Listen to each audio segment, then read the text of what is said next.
Let me introduce our panel here today. I'll try to do this in order. So to my left, we have Jim Mitchell from Boeing. Jim is Vice President of Boeing's Commercial Satellite Services. As a leader of this services unit within Boeing Satellite Systems, he oversees a team of sales, marketing, technical, and customer service personnel responsible for the development of innovative solutions for satellite customers by marketing commercial satellite telecommunications services to the U.S. government and other satellite users. Previously, Jim was Director of Business Development for commercial satellite programs. There, his primary focus was on developing a long-term hosted payload strategy and implementation plan. And this led to the formation in 2010 of a distribution partnership with global satellite service provider Inmarsat. So I look forward to hearing more from Jim later on this morning about some of the innovative deals that he has crafted. To Jim's left is Nicole. Nicole Robinson joins us from SES Government Solutions. She serves as the Corporate Vice President of Communications and Government Affairs. In this position, Nicole provides a strategic direction for all external marketing and communications initiatives and responsible for the government affairs strategy in the advocacy of innovative ways to utilize commercial satellites to deliver time and cost-effective solutions to the government. She also is serving her second term in the elected position of Vice Chair of the Hosted Payload Alliance, as well as on the board of the Washington Space Business Roundtable. As additional recognition of her advocacy and advancement in the government affairs arena, she was the recipient of the 2012 Future Leaders Award by the Society of Satellite Professionals International, SSPI. So that was quite an honor. We're all very proud of you, Nicole. And then finally, Al Tadros from Space Systems, or SSL. I got to train myself not to say Space Systems L'Oreal anymore. SSL, which is now a Canadian company owned by MDA. So we did have a few government guests, and I do apologize. I had to back out the last minute. So I told Al, since SSL is owned by MDA, that he's our non-U.S. representative, so he'll serve that function for us this morning. So Al is Vice President of DoD and Civil Business at SSL, a full-service provider of communication satellites and space systems. In this role is responsible for applying SSL's best value solutions, including hosted payloads, to U.S. government mission needs. He also develops and maintains relationships with the U.S. government agency and manages all their sales and marketing activities. He's worked at SSL for more than 23 years in increasingly responsible positions. Most recently, he helped to draw attention to the value of commercial satellite technologies and system solutions to bring the government missions, including hosting U.S. government missions on commercial communications satellites.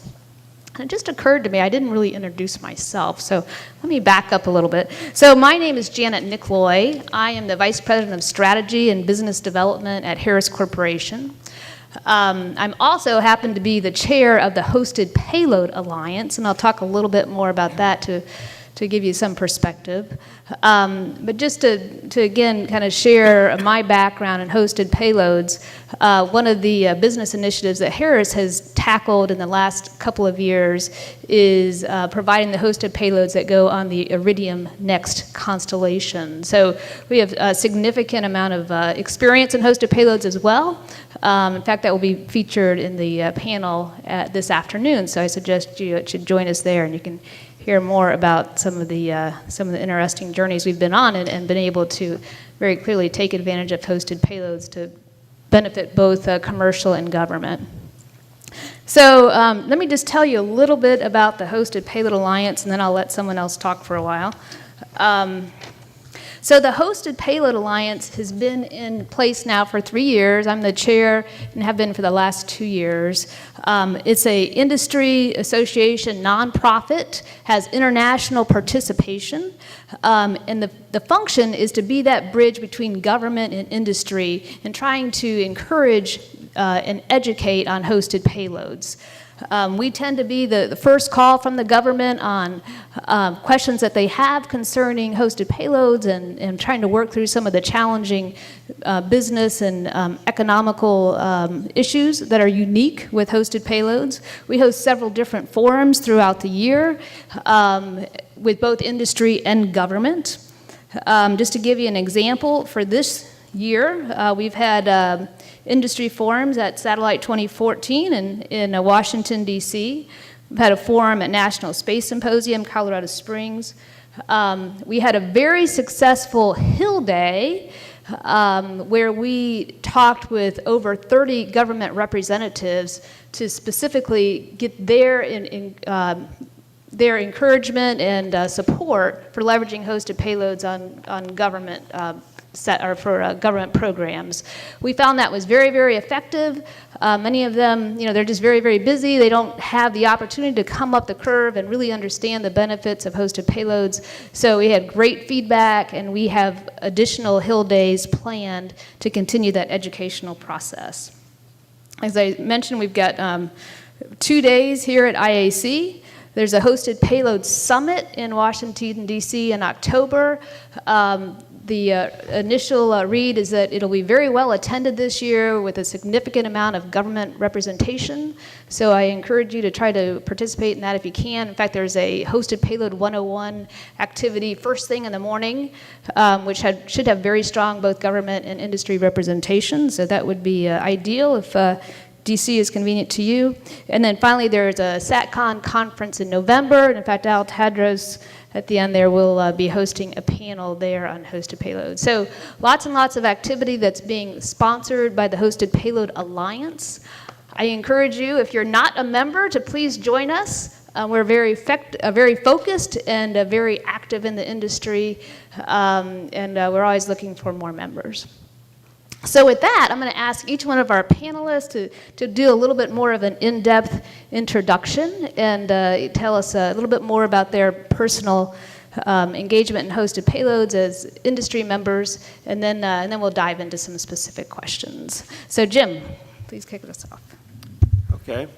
Yeah, I've spent the last 29 years at Boeing and Hughes Aircraft, and my exposure to hosted payloads actually started back in 1988. A lot of people think, hosted payloads is kind of a new subject, new initiative, but hosted payloads have been up there and operational for the last couple of decades. And back in 1988, we sold Optus, an Optus B satellite, or 3 satellites that had an L-band hosted payload. And I've been exposed to hosted payloads off and on, and then we kind of made a bigger push in the last decade with working with Inmarsat and Intelsat to put up kind of larger hosted payloads. Historically, given spacecraft limitations, given the launch vehicle limitations, the hosted payloads tend to be kind of small, a couple transponders. But now, with increased spacecraft size, launch vehicle size, it can be quite large. And so we worked with Intelsat and Inmarsat to put up a K-band hosted constellation and a dedicated payload, or a dedicated UHF payload for the Australians. So that's kind of my history in hosted payloads. Go. Cool. Good, thank you. So I joined SES back in 2007, and shortly thereafter, we have been working with U.S. Air Force Space and Missile Systems Center on a program called CHIRP. Some of you may have heard of it before, the commercially hosted infrared payload.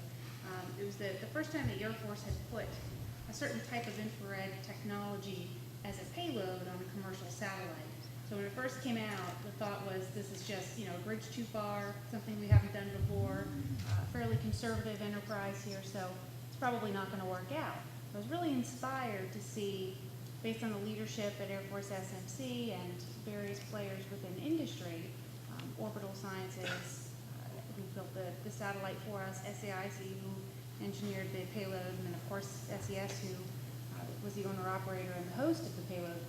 They came together, and in a matter of 36 months from signing the contract, this payload was in orbit.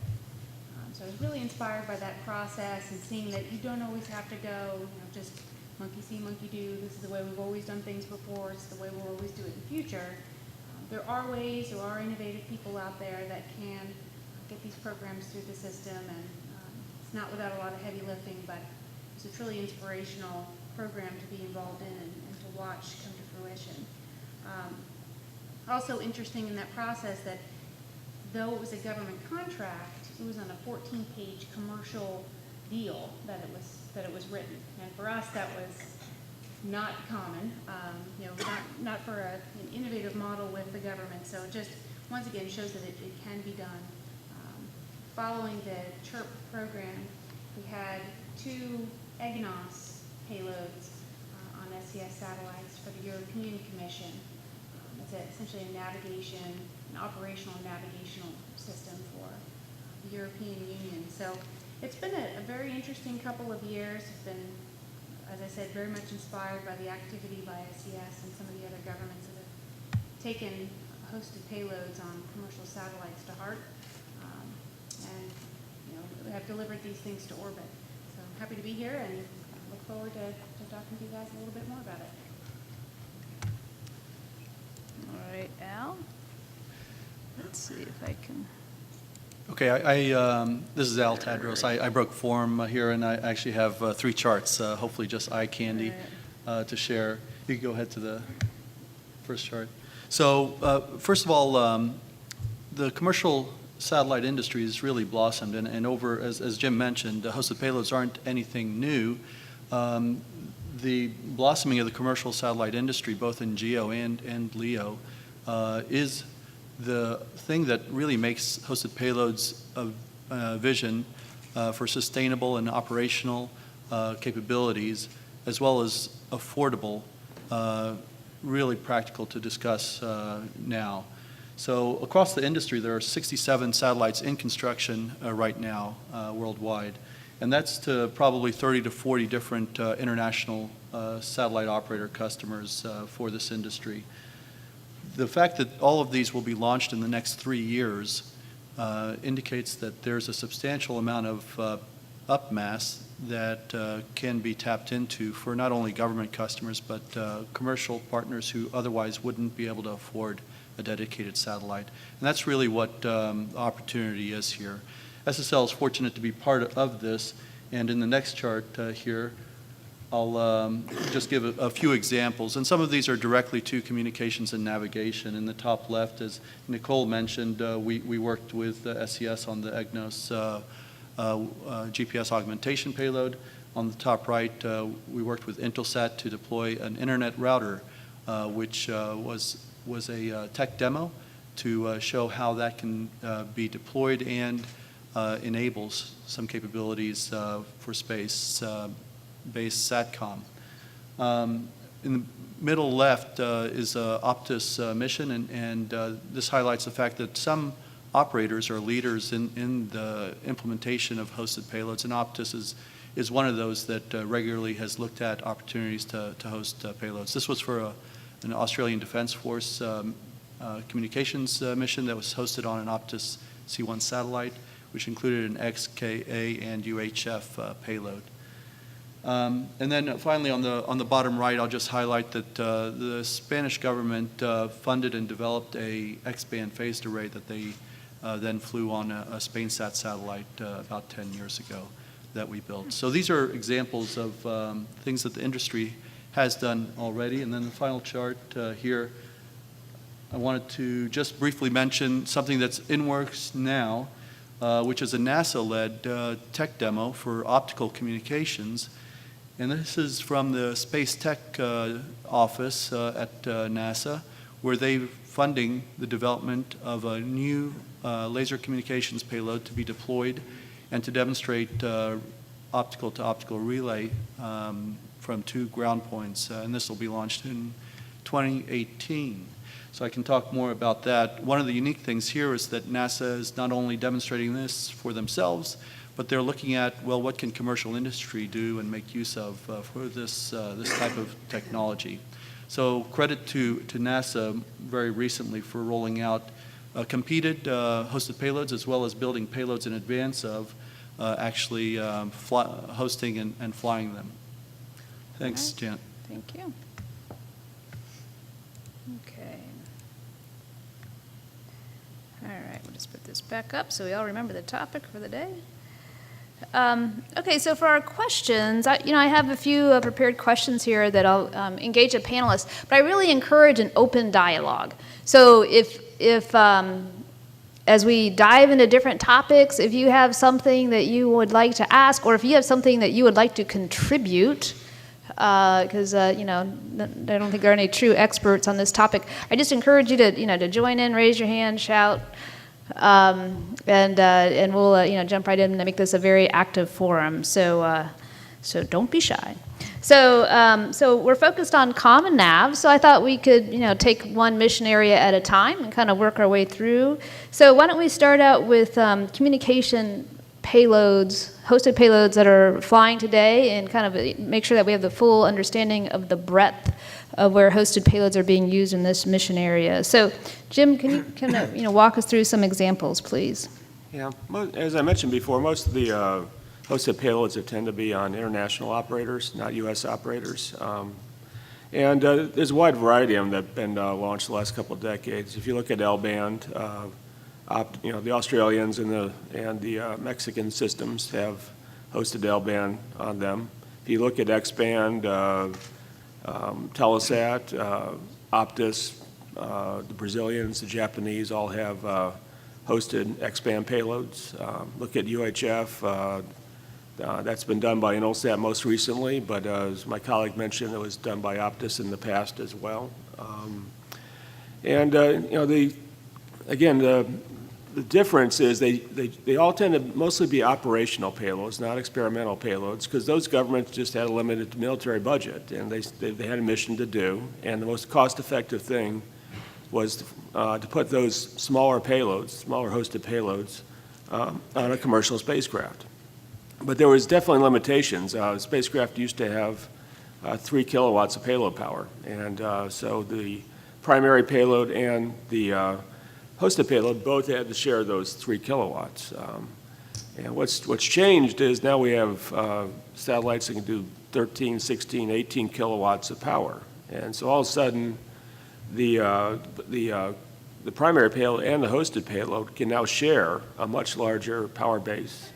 Launch vehicle capability has scaled up accordingly, and so now they can share a much larger launch capability. And so that's really allowed people to put larger and more complicated hosted payloads out there. And so if we look at Intelsat and IS-22, their UHF hosted payload is not a small payload. It's the same payload we built for a dedicated UHF follow-on spacecraft for the Navy. And it has the same capability as what a dedicated spacecraft was. So instead of having like a one-channel X-band, all of a sudden you have 22 channels of UHF on the spacecraft.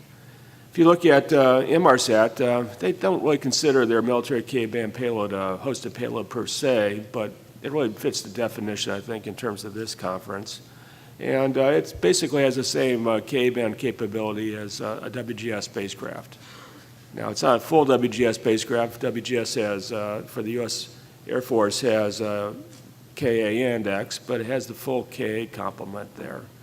And so what we're seeing is, given trends in power and launch capability, is that hosted payloads are, have gone from a kind of a small niche thing to actually being, a pretty big operational capability. And for that reason, we're starting to see, from Boeing's perspective, we also sell a lot of commercial communication satellite. We'll see a lot more interest in hosted payloads because the capability that you can put on there and the profit potential you can put on there for the operator has scaled up significantly. And so we expect to see other military K-band payloads launched. We expect to see L-band. We expect to see UHF. We just expect to see these things over time. And so from my perspective, it's pretty interesting to see that kind of trajectory over time, where it started off as kind of a niche thing, and now it's kind of providing pretty core capability.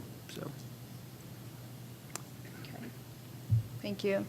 Al, I'd love to dig into the laser comm hosted payload a little bit more because it's, Jim talked about how hosted payloads for comm are more operational. This is an example of an experiment, but it's not just to test the sensor, right? So NASA has looked at hosted payloads as really an opportunity to really explore that mission area in more depth. So can you talk a little bit more about the strategy and why they chose hosting as the approach?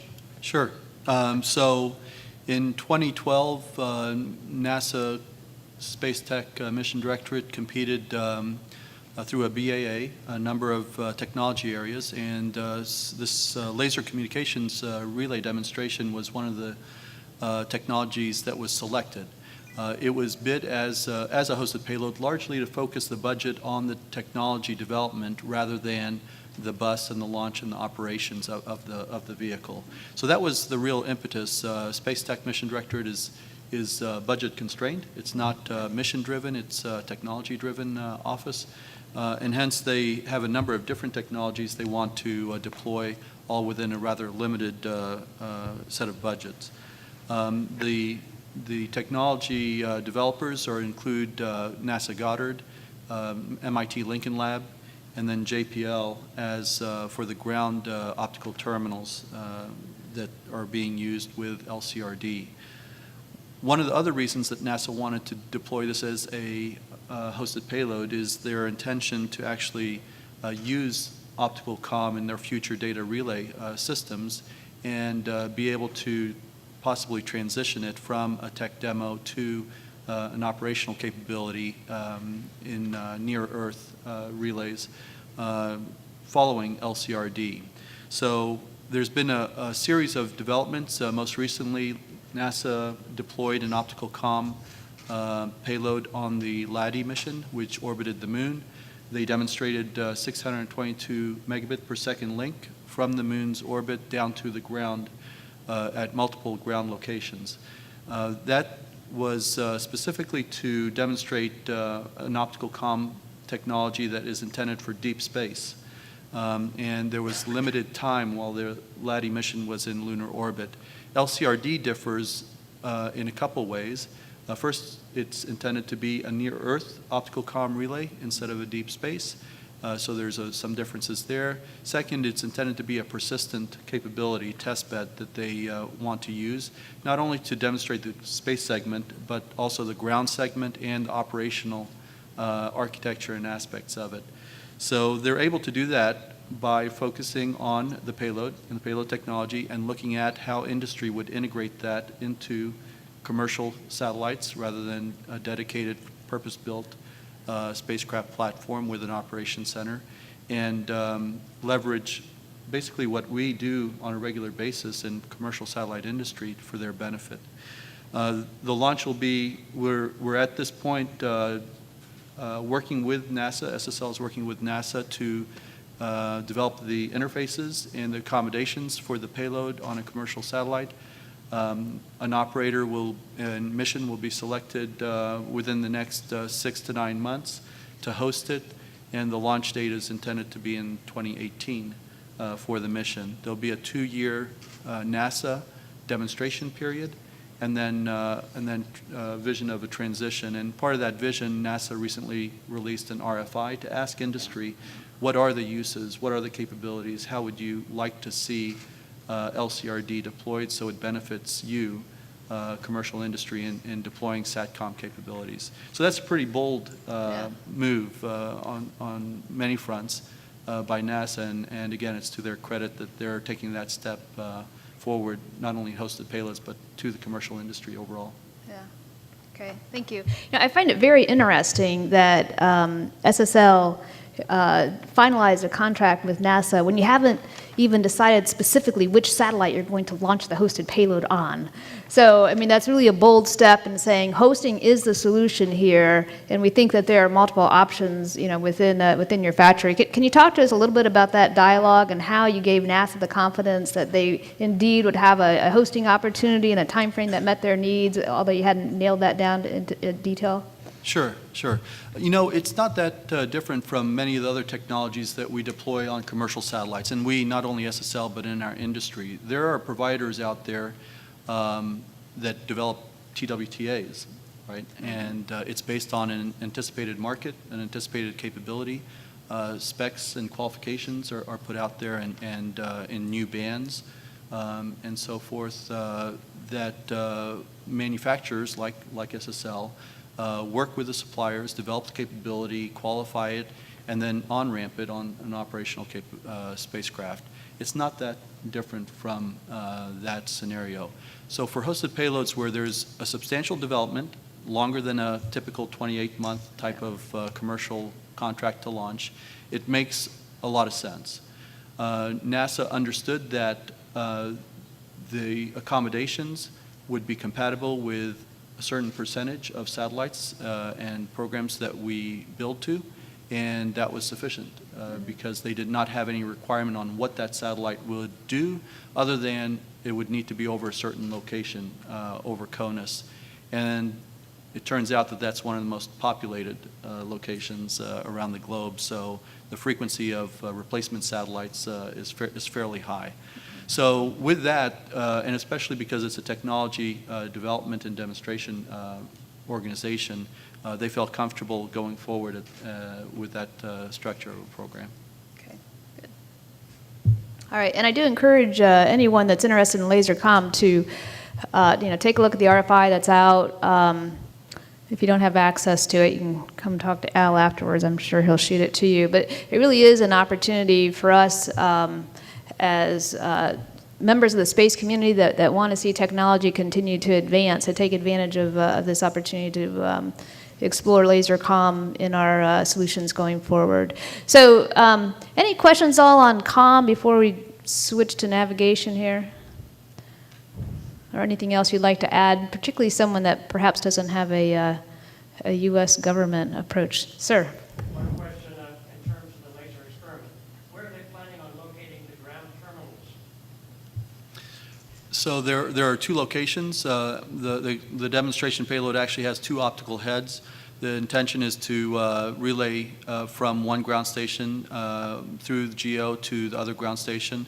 One is in Table Mountain, Southern California, and one is either in White Sands or possibly another location off near the West Coast. And the reason it can be one or the other is because it's a portable ground terminal.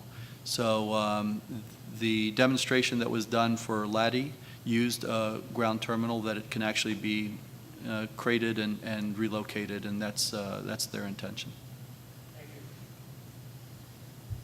Yes? Slightly different question. To Jim, when you were starting to talk about the payloads, I thought I heard you say that they were done more typically internationally and not so much Yes. US. Can you repeat the Talk question? about that a little bit? Yeah, so the question is, why were they done internationally? I think it comes down to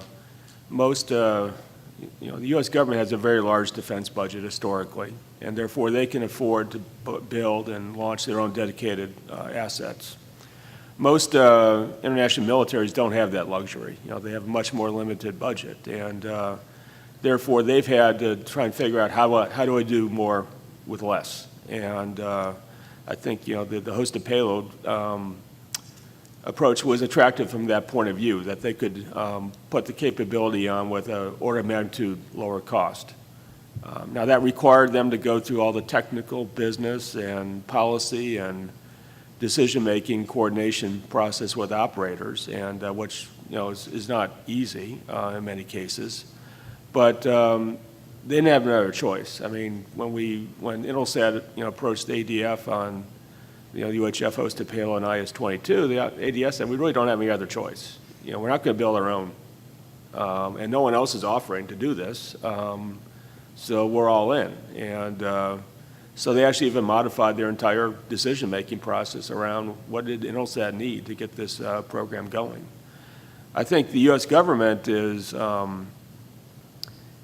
now more in that situation than it used to be, where it doesn't necessarily have the assets to build big dedicated satellites. So you hear no new starts out of the DoD. There's going to be no new WGS type or, EHF type, advanced EHF type program starting in the foreseeable future.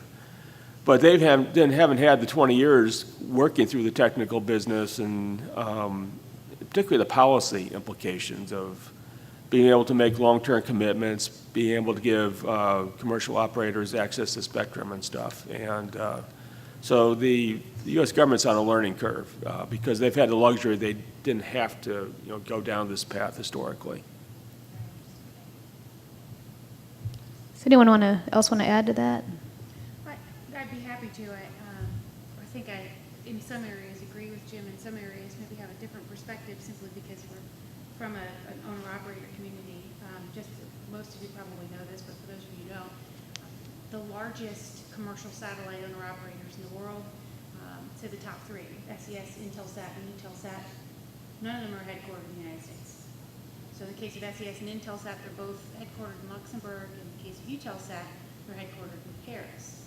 All three have U.S. proxy corporations in the case of SES or Intelsat.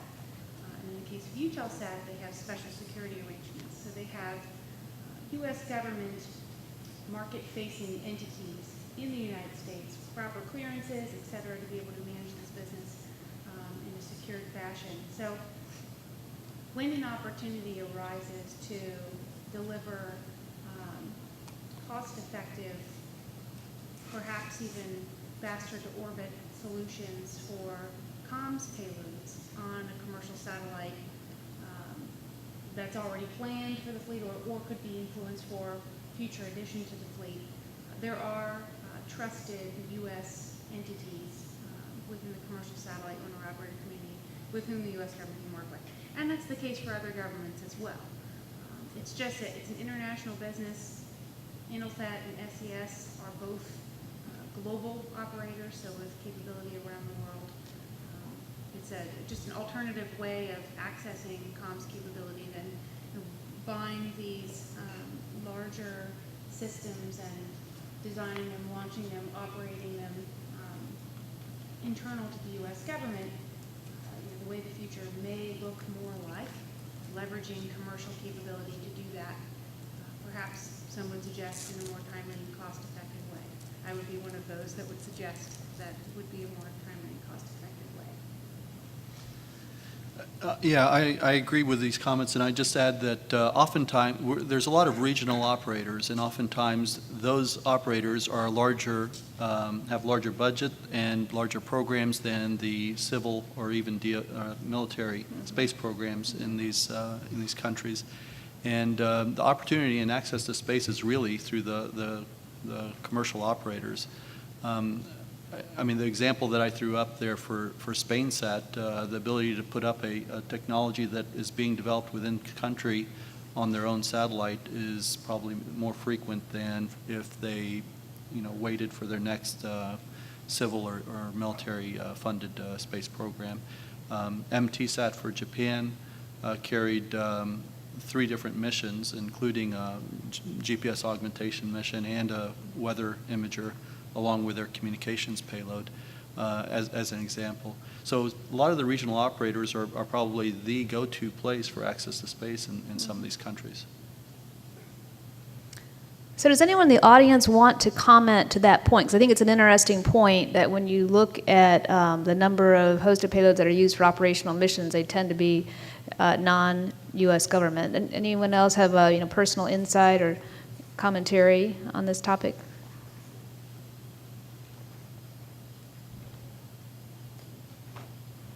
Okay. All right, so why don't we switch and talk about navigation a little bit. Nicole, you had mentioned a few hosted payloads used for navigation in your opening comments, but I think it'd be worthwhile to just kind of recap that and, again, to try to address why hosted payloads were used for this particular mission area and anything that you see in the future that we might want to pay attention to. Okay, sure. So as I mentioned in the early comments, the 2 EGNOS payloads currently flying on SES satellites. EGNOS stands for European Geostationary Navigation Overlay Service. Much easier just to call it EGNOS.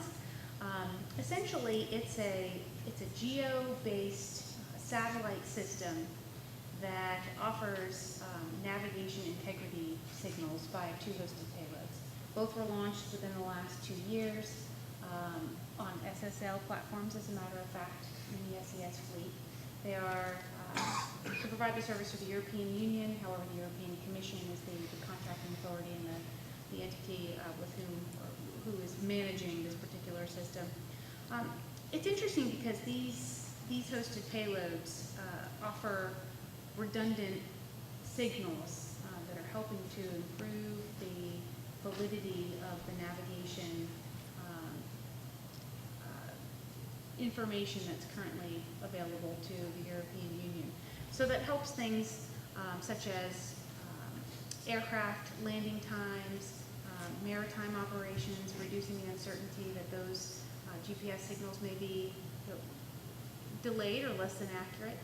Some suggest that the AGNOS system has taken those accuracy levels from 10 meters down to 2, which is pretty staggering when you're thinking about navigation and various points on the Earth. But what's interesting to me is that this adoption of hosted payloads, government-hosted payloads on commercial satellites by the European Union and the European Commission, it's being used for navigation purposes in an operational fashion every day to enhance their capability. Whereas when somebody was asking the question earlier about the international community being more of an adopter of hosted payloads than perhaps the U.S. government, I fear that may be true. You know, where many of the payloads that we've seen for the U.S. government have been experimental for research and development initiatives, where it's a test bed for future capability, but not necessarily an operational or an integral element of their architectures. So I think the AGNOS example of the navigation, GPS navigation augmentation system for the European Union, it's a powerful illustration that commercially hosted government payloads can be an integral part of an operational system for a government, and not just a test bed. Thank you.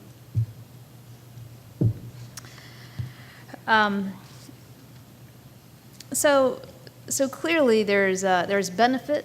We've seen that in the international community to leveraging hosted payloads, but yet it's not commonplace. I know we've all had dialogues with governments, both U.S. and non-U.S. about why don't we make hosted payloads really more part of the architecture. So what do we see as the barriers to making that happen, and what can we do as a space community to try to push this forward? Al, you want to start? Sure, I'll start. And a lot of attention, especially from us, is working those barriers. So maybe we each have a different perspective or long pole in that tent. So for a long time, it was a question of whether it can be done or not, if it was allowed, if it was legal, if the policy precluded it.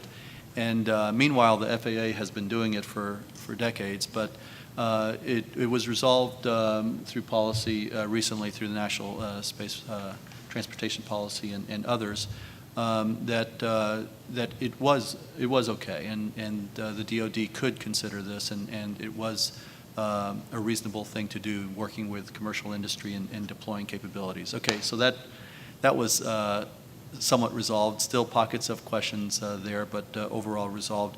Then it was a matter of contracting. Well, we don't do that. You can't do that kind of contracting.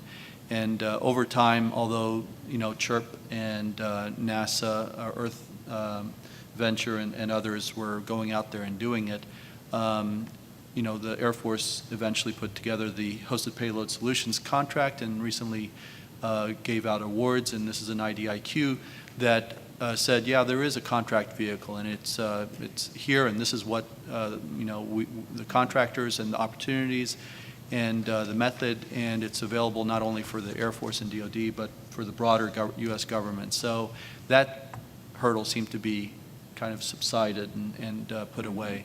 Now it's a matter of just momentum on a lot of architectures and a lot of acquisition methodologies. I liked Nicole's comment about a 12-page contract. which is probably very foreign to most contracting offices in the DoD. So I think there's the whole process and methodology barrier for each of the domains, and largely the domains in DoD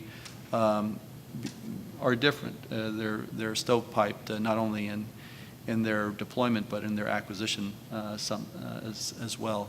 So I think that's the barrier most currently that needs to be worked, is the acquisition kind of approach, as well as the architectures for each of the domains.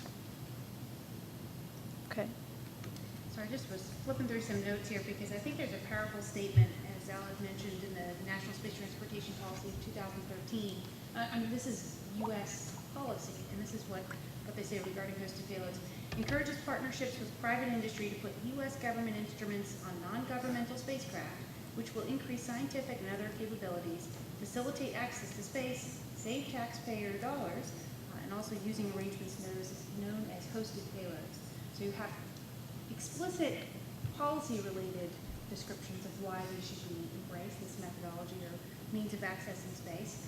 The Defense Business Board in early, I guess it was late 2013, early 2014, also produced a report that recommended further leveraging commercially hosted government payloads. The FY14 National Defense Authorization Act also recommends that DoD further exploit this means of accessing space.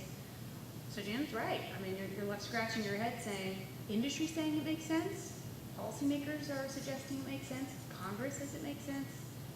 Why aren't we seeing more of these programs brought to bear? And I think, perhaps I'm partial just with a government affairs background, but I think a lot of it has to do with our lack of programming the dollars and cents related to these programs. So often you're reading the headlines that everyone's encouraging it, all these policymakers are encouraging it, but when it comes to programming for the specific funds and to support these initiatives, they're falling beneath the priority line for individual service entities or federal civilian agencies. So, there's the all too common in the U.S. Space Modernization Initiative budget program line. Any new idea, new concept, or alternative way of procuring space capability seems to get lumped in the SMI line, and it can only absorb but so much. And what happens is those who are defending the status quo, so to speak, often have larger lobbying teams and congressional relations teams, and are victorious at the end of the day in securing funds toward doing things the same as we've always done it.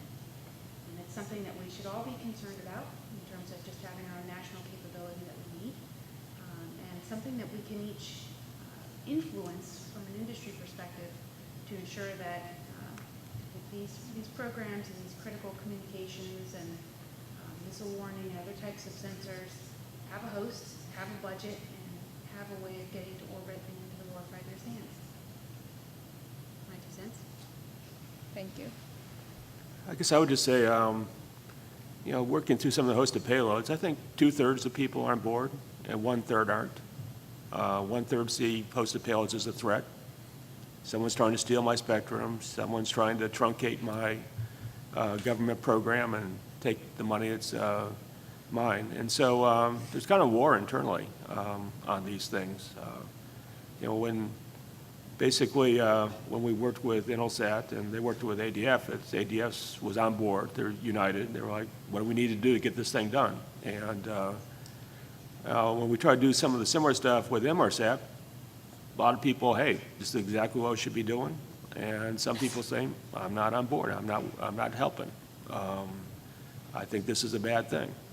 And within the DoD, I don't see any disciplinary process that causes actually people to forced to be united either way. And so it's a lot more difficult to work through the U.S. government than it is any of the other, well, not any of the other, but many of the other international governments. So I'll just kind of chime in. I've certainly, we've seen leadership from the top. The HOPS IDIQ would not be in place today if it was not for General Pawlikowski making a very clear goal that this would happen by a very, critical date. She published that I was in their halls, and it's on the wall. And it happened, right? Her team was motivated to make that happen because she set that out as an objective. So, the HOPS IDIQ is certainly a breakthrough that, as Al said, it takes away the contractual angle. Of course, it hasn't been exercised yet, but it's a step in the right direction. So I think that we see it from the leadership at the top. I think that we have a few pioneers, and certainly the hosted payload office out of SMC. I just applaud that team. It was very much a hard-fought battle. They were running into very traditional contractual type walls every time they turned the corner, and they just continued to go back and were headstrong until they got it through. So just us in industry can step back and say, gosh, why did it take so long? But when you look at the headwinds that they were faced with, it was just really just an effort and persistence to get that through. So it does all come down to budget, though, as Nicole said. And when you look at what's in the budget, well, obviously budget line items are a result of architectural studies that drive those budget allocations. So if we kind of step back in that process, when we look at analysis of alternatives and system architecture studies, are we seeing evidence that hosted payloads are being included as part of that analysis?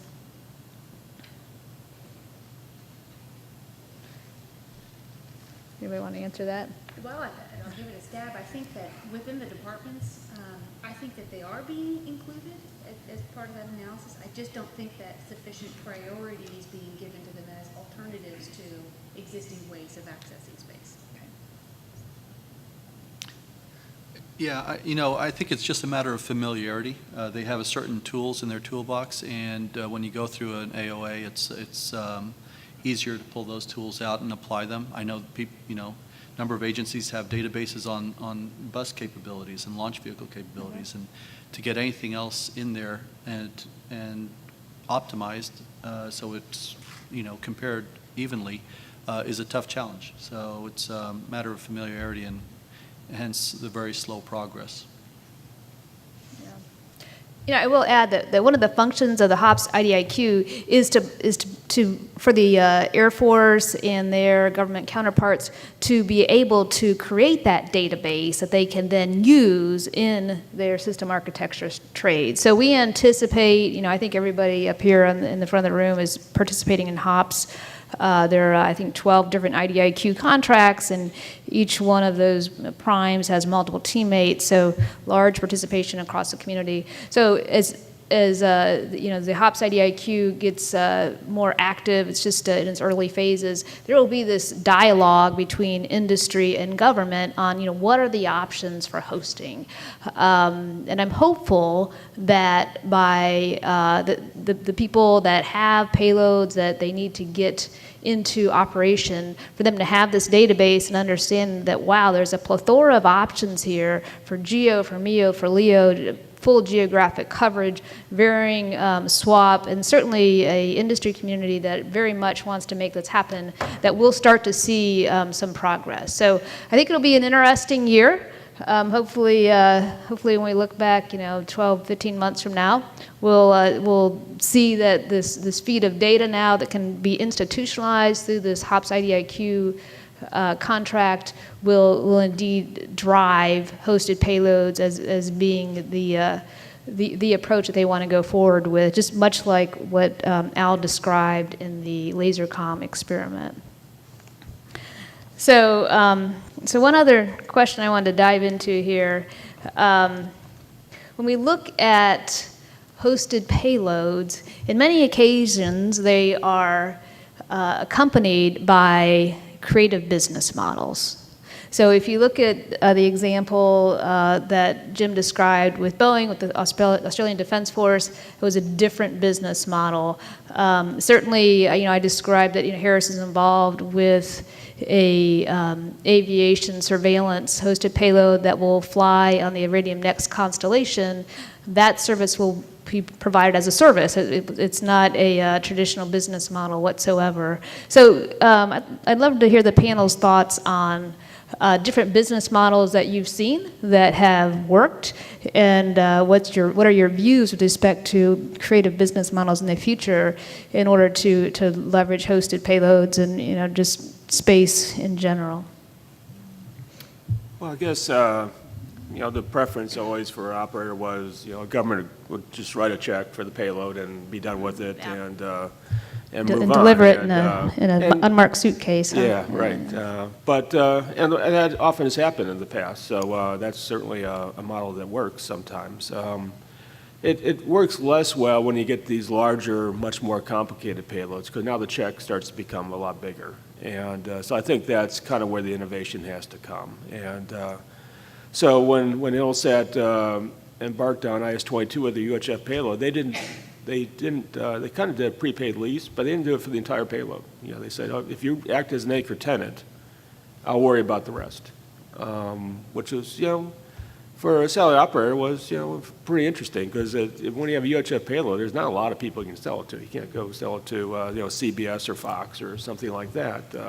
You're talking about a pretty limited community, but that's been very successful for Intelsat, and one of our Intelsat colleagues is in the audience, but my understanding they're pretty happy with how that all turned out. So it might have been a risk at the time, but it was a reasonable risk, and they've covered the second half of the payload over time. Inmarsat, again, they don't really consider their military K a true hosted payload. They kind of consider their two payloads as an integrated service, but if we just look at it as a hosted payload for a second, on their military KA, they went forward and didn't have any government commitment, which was, stepping much farther out. And basically, they asked Boeing to make a take-or-pay commitment for part of the future value, and then they were going to take the risk on the other. And now that payload is only launched, and the first one's been operational for a couple months, so we'll have to see how that goes for both Boeing and Inmarsat. But quite frankly, there aren't a lot of examples in the past of people doing that, just putting up a spec payload and seeing if people come. Now, the fact it's a hosted payload does, substantially reduce the amount of risk you're taking. You're not buying an extra launch vehicle or anything. But still, we're talking about payloads that, can be 30, 40, 50, up to $100 million in some cases. I don't really see people taking that risk, but I do see people taking the risk, I'll sell part and I'll sell the rest to someone else, or maybe I'll sell the first 5 years and then I'll take the risk on the last 10 years that I'll go sell it. Taking the kind of naked risk is a little bit out there. On the other hand, the Inmarsat payload is switchable. You could always turn off the military K-band service and just use it as a commercial K-band payload. And that's really the key thing that really got Inmarsat comfortable, that they could take the risk. They could always go sell it to oil and gas or aviation or maritime or some other non-military customer community. I think Jim's right. I think there's few times in any scenario, just personal or professional, that you want to take a risk doing things differently and then failing. Nobody wants their name, family, organization attached to such a venture. So that challenge to a traditional paradigm, it's always going to be difficult. And as Janet said early on, we absolutely, at the Hosted Payload Alliance and within the industry, applaud Air Force Space Command, applaud Air Force SMC, Space and Missile Systems Center, for their willingness to challenge the dominant paradigm, push the envelope, and do things differently. They have many examples of doing this, but just three in particular that come to mind, where we've been just blown away by their innovative approach to things. Of course, commercially hosted IR payload, CHIRP, we're sensitive to that, being that that was such a different way of accessing space capability. In that case, when they wanted to try this new type of wide field of view infrared sensing technology, they did their own analysis of alternatives. They looked at building, designing, building, manufacturing, launching, and operating their own military satellite that would be dedicated to this mission. And then they looked at a commercial host model, which had never been done before. And this type of sensor had never been hosted at GEO before. I thought, you know what, this is worth the risk. If it goes poorly, There's going to be egg on the face of SMC, naturally, as there would be, and there'd be a lot of clamor about the funds wasted. But what happened was the program was managed well. The dynamic industry and government team of experts that were behind it produced something that, at the end of the day, provided, in their initial list of test objectives for the sensor, 85% of those objectives at 15% of the cost of designing, launching, building, owning, operating your own platform. So just staggering. I mean, as a taxpayer, I want more of that. You know, I want to see savings and increased technology and capability, and Air Force SMC did that with CHIRP. They're doing that with the HOPS program, the HOPS IDIQ right now. Are each individual purchase orders funded yet? No. But they're at least creating a trade space where these programs can live and where they can fight for the funding, industry can fight for the funding, and we can actually get this new capability in orbit more quickly and cost effectively. And then the last one, it's kind of, I guess it could cover in the area of hosted payloads, but it's most certainly a new acquisition model. Air Force SMC recently issued their first Pathfinder award. So they realized the challenge of not being able to enter into long-term contracts to lease commercial SATCOM capability. And they're looking at pockets of demand around the world saying, you know what, we really need to assure we have access to SATCOM long-term, not just on a one-year basis.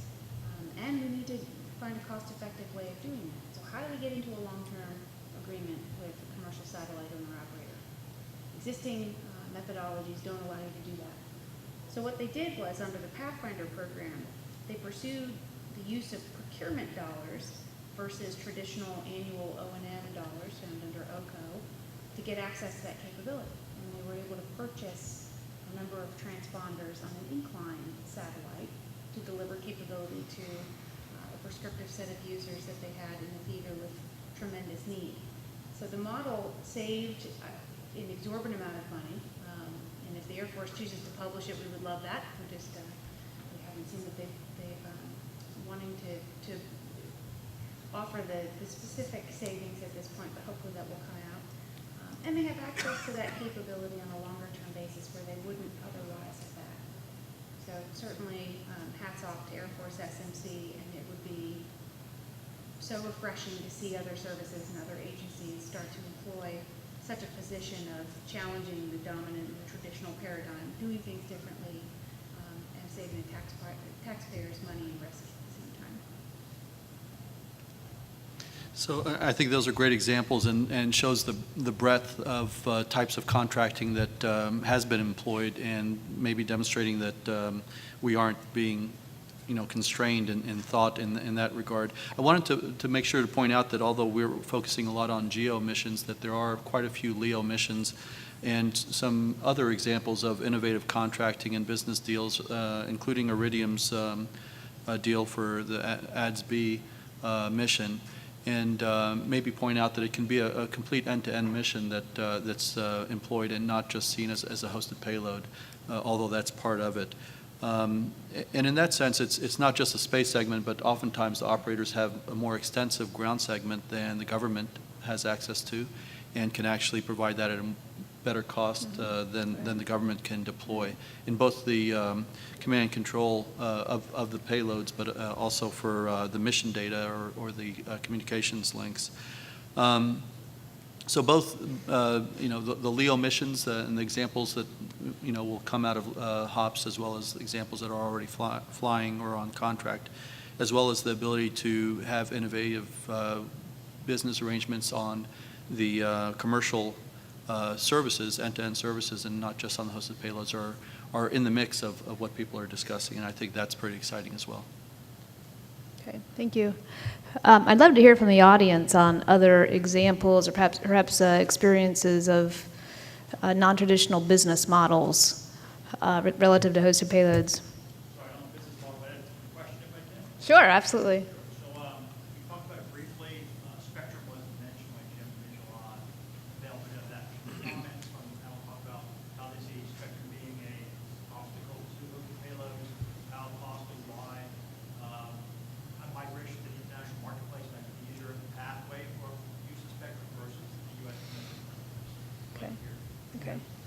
Well, I mentioned, the international government's been doing this for 20 years, so they're used to cooperating on spectrum. If I'm Super Bird, I just go, and they want me to host X-band payload, my first question is, okay, well, fine, you're going to help me file for the spectrum and through the I2 process and get it, and it's really not an issue. The U.S. government is used to kind of filing their spectrum, and they consider it their spectrum. And the first area is a hosted payload trying to serve the U.S. government. They would just give you access to that spectrum because what is it there for? It's to provide services to U.S. forces. And does the guy on the ground really care if it's hosted payload or it's a dedicated U.S. spacecraft? No, he just wants to know, did I get connectivity? Did I get my mission done? But what we found is there's entrenched interest in the DoD that really does not want to give access to DoD spectrum. So what that forces you to do really is, well, first of all, you can fight that fight, which isn't that successful based on personal experience, or you just have to actually go file in a different jurisdiction, which is kind of weird because the U.S. government is basically saying instead of letting me use letting you use my spectrum, I want you to go file internationally, so I never have access to that spectrum again. But that's kind of what they've told us to do, and so Inmarsat went off and filed internationally. Now, the interesting thing is, once you do that, the U.S. is totally organized to do coordination with you. And then they'll go and they'll coordinate, your spectrum at your slot versus their competing slots and stuff. So it's a process that doesn't make a lot of sense, but you have to do what you have to do. And if you have to do something that doesn't make sense to go forward, then you do that. I'm hoping that, as the government works with operators over time, that they'll start to show the degree of cooperation that the Australian government might show, or the Japanese or Brazilian government. But certainly haven't seen that yet. But you can always hope. Yes, ma'am. I should have typed up earlier, there actually is a first payload going through the HPL office. It's a NASA payload. Tempo. For science. Yeah, are you referring to the Tempo payload? Actually, I don't know the name of it. Okay. Comment that there is a NASA payload that is progressing through the HOPS IDIQ. Yeah, and I think there's actually about a half a dozen that are on the slate, which do not yet have funding confirmed. But in most cases, the payloads are pretty mature, and the decision's been made that hosting will be the vehicle. So it's just a matter of kind of getting their ducks in a row. So it does look promising, absolutely. And that has a cap of $495 million for those of you that aren't familiar with it.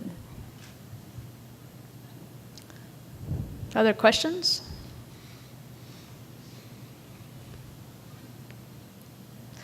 All right, any other comments anyone want to add?